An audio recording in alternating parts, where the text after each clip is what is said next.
Hey guys, what's up? Shadowlands back from the video. Today I wanted to go over some stuff that actually has been kind of brought up in my own mind from playing Destiny a lot recently. I've told you guys that I've been spending a ton of time playing Destiny. I've recorded a ton of great gameplay and I want to upload it over the next few weeks, but it's really made me think about treating games that are not RPGs, role-playing games, like RPGs, role-playing games. So I'm thinking about games like Fire Emblem and Final Fantasy Tactics, Pokemon, all this stuff that requires strategy and thinking, typical RPGs that anybody might have played at some point during their life. But then think about treating other games, first-person shooters, playing it from the perspective of an RPG. Normally when you hop on and you play Call of Duty or something, or Combat Arms even, you just think, oh, I need to put on these weapons, go and kill these people. You don't necessarily think about the stats of the weapons unless you're just buying the weapon. But once you buy the weapon, you're just like, oh, this will be fun to use, let's toss this on and use it. Or if it's a competitive clan war, you don't worry about the rank of the other player half the time. I mean, especially now that anyone can buy any weapon practically with NX or GP or whatever, no one really worries about rank or so much anymore.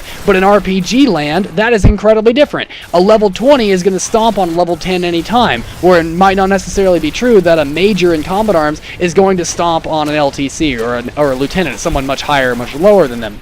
That's why I really wanted to think about Destiny.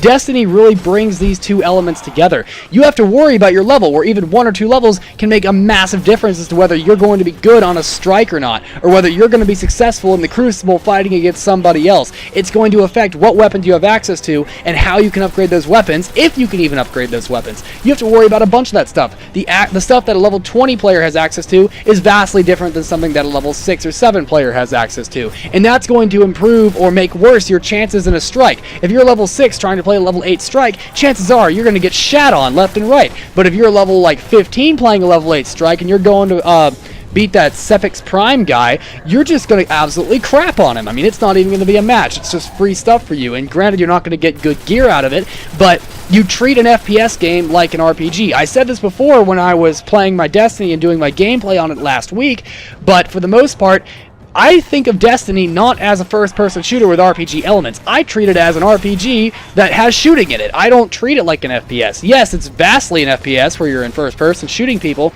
but you have to worry about more than that. When I'm playing Crucible, if I'm level 25 and I walk across the guy who's level 20, or level 20, I'm thinking, oh, I'm going to go stomp on him. But if I walk across a guy who's level 29 or 30, I'm like, oh shit, I'm just going to run from him. I'm not even going to try to fight him because I won't be able to beat him. In Call of Duty, you don't worry about that. The lowest rank in the game can absolutely stomp on the highest rank in the game, a level 50, I think it is, if they've got the right weapons and the right timing. Whereas that's nearly impossible in Destiny. So you have to really think about RPG elements when you're playing Destiny.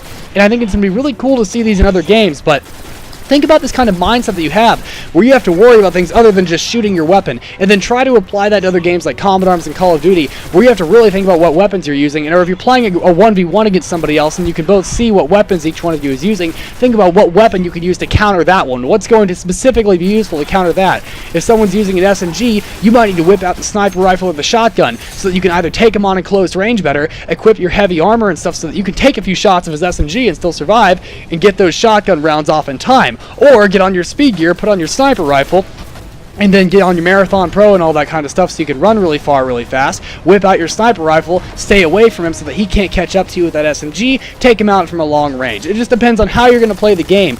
Usually in a first-person shooter, you don't think about that kind of stuff, but it's very interesting in Destiny, and I really like the way they put that into the game. I think it's a really brilliant concept, and there's a reason the game took several hundreds of millions of dollars to actually compile and get going together. It's a brilliant game, and I hope to see a lot of other first-person shooters coming up. Thank you guys for watching this, and I will see you guys in the next video. If you have comments or opinions, please put them in the comment section below. I read every comment I get, and I will see you guys in the next video. Shadowlands out.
Nice work.